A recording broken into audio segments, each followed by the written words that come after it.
আমরা যখন এখানতে যাই তা আমরা যাওয়ার আগের দিন কি করা লাগে, একটা স্লিপ করা লাগে। আমি 5 দিন বাড়ি থাকবো, পুলিশ এটার অনুমোদন দিছে।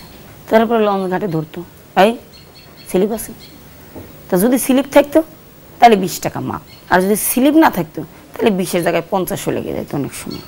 বাড়ি যে আমার 10 দিনের জায়গায় 15 দিন হয়েছে, আসে আমার আবার পুনরায় নাম লেখানো লাগছে। যে বাড়ি ঘন ঘন গেছে তার 14 বার লেখানো লাগছে, আর 14 বাড়ি তার 200, 400, 500 করে গেছি। আগে এখানে যৌনকর্মীদের মধ্যে ঝগড়া বিবাদ হলে পুলিশ বিচারের নাম করে দুই পক্ষের কাছ থেকেই জরিমানা আদায় করত। মেয়েদের কাছে কোনো খদ্দের কয়েকদিন থাকলেই পুলিশ এসে খদ্দেরকে ধরে নিয়ে যেত। মিথ্যা অভিযোগের ভয় দেখিয়ে মোটা অঙ্কের টাকা দাবি করত। সামাজিক সম্মানের কথা ভেবে খদ্দেররা টাকাটা দিতে বাধ্য হতো। সেই মুহূর্তে খদ্দেরের কাছে টাকা না থাকলে যৌনকর্মীকেই টাকাটা দিতে হতো। এখন আর আমাদের এই সিস্টেম নেই। এখন মনে করেন যে আমরা বাইরে গেলে স্লিপ তো স্লিপ, ও যদি বলে ভাই আসতেছে, তাহলে উনি বলার ক্ষমতা নাই, জাফাই দিকে আসেন। পায়াক্তের সহযোগিতায় যৌনকর্মীরা তাদের নিজস্ব সংগঠন গড়ে তুলেছে। অবহেলিত মহিলা ও শিশু কল্যাণ সংস্থার সদস্য সংখ্যা 50। এই সংস্থার উদ্যোগে যৌনকর্মীরা প্রতি বছর বিজয় দিবস, স্বাধীনতা দিবস, ভাষা দিবস এবং নারী দিবস সহ বিভিন্ন দিবস পালন করে থাকে। এই সংস্থা এলাকাবাসীর সাথে মত বিনিময়ের মাধ্যমে যৌনকর্মীদের মানবাধিকার সম্পর্কে সচেতনতা বৃদ্ধির চেষ্টা চালাচ্ছে। এই প্রচেষ্টার ফলস্বরূপ যৌনকর্মীদের উপর নির্যাতন ও বৈষম্যমূলক আচরণ অনেক হ্রাস পেয়েছে।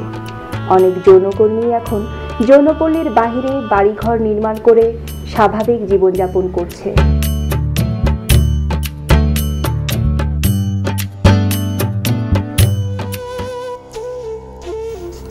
আসলে সমাজে মানুষ অনেক বড় বড় কথা বলে, কিন্তু এই জায়গা যখন আসে তখন আমি মনে করি যে তারা মনে হয় সমাজ ভুলে যায়।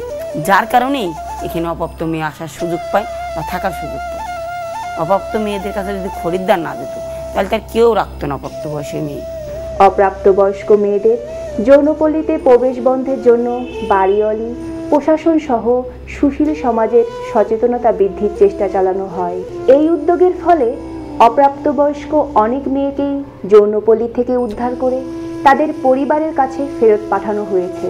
যৌনকর্মীদের এফিডেভিটের জন্য তাকে পূর্ণ স্বাভাবিকা হতে হয় এবং স্বেচ্ছায় যদি আসে তাহলে আমাদের কাছে একটা এফিডেভিট করি। বয়সের ব্যাপারে আমরা যতটা পারি স্যাটিসফাইড হই, স্বাভাবিক কিনা এবং স্বেচ্ছায় আসছে কিনা। প্রথমত আমরা নিজেরা দেখে স্যাটিসফাইড হই, আর যদি সন্দেহ হয় তাহলে আমরা মেডিকেল সার্টিফিকেট আনতে বলি, আর লেখাপড়া জানলে স্কুলের সার্টিফিকেট আনতে বলি, আর সর্বশেষ জন্ম নিবন্ধন যদি থাকে সেটা আনতে বলি। প্রথমেই কেউ মেয়ে আসলে আমাদের কাছে আসে না, প্রথমেই যায় নোটারি পাবলিকের মাধ্যমে এফিডেভিট করায়।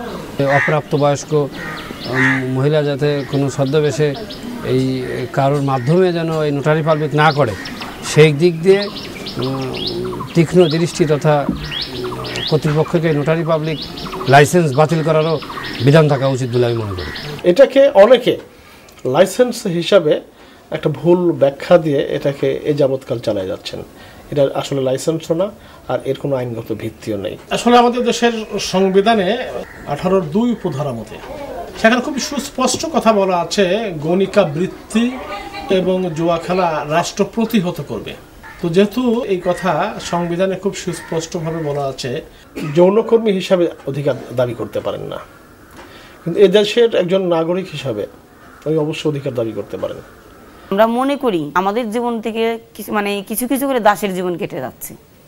এই জায়গার মেয়েরা এখানেই কাজ করছে, এখানেই মরে গেছে। আমরা চাচ্ছি যে এই জায়গার মেয়েরা যাতে ভবিষ্যতে বাইরে চলে যেতে পারে বা আর 10 জনের মতো বাইরে যে তার জীবনযাপন করতে পারে। ওনারা কিন্তু কথা বলেন নাই, কখনোই বলেন না যে আমাদের এই পেশাটাকে আইনগত ভিত্তির উপর দাঁড় করানো হোক।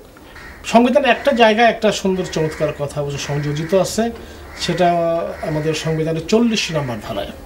সেখানে বলা আছে একজন স্বাধীন বাংলাদেশের নাগরিক যে কোনো স্বাধীন পেশা বা বৃত্তি গ্রহণ করতে পারে। যৌন পেশার ক্ষেত্রে এটাকে যদি পেশা হিসাবে ধরে নেওয়া হয় তাহলে তো স্বাধীনতার একটা প্রশ্ন থাকেই, তার একটা অধিকারেরও প্রশ্ন থাকে। সংবিধানের 26 ধারাতেও দেখি মানবাধিকার সংক্রান্ত যে সমস্ত ধারা সংযোজিত আছে সেখানে তো সে একজন মানুষ হিসাবে সেই অধিকারগুলো তো অবশ্যই ভোগ করতে পারে, ভোগ করার অধিকার রাখে, যেহেতু সে ভোটার হয়, তার ভোট নেওয়া হয়।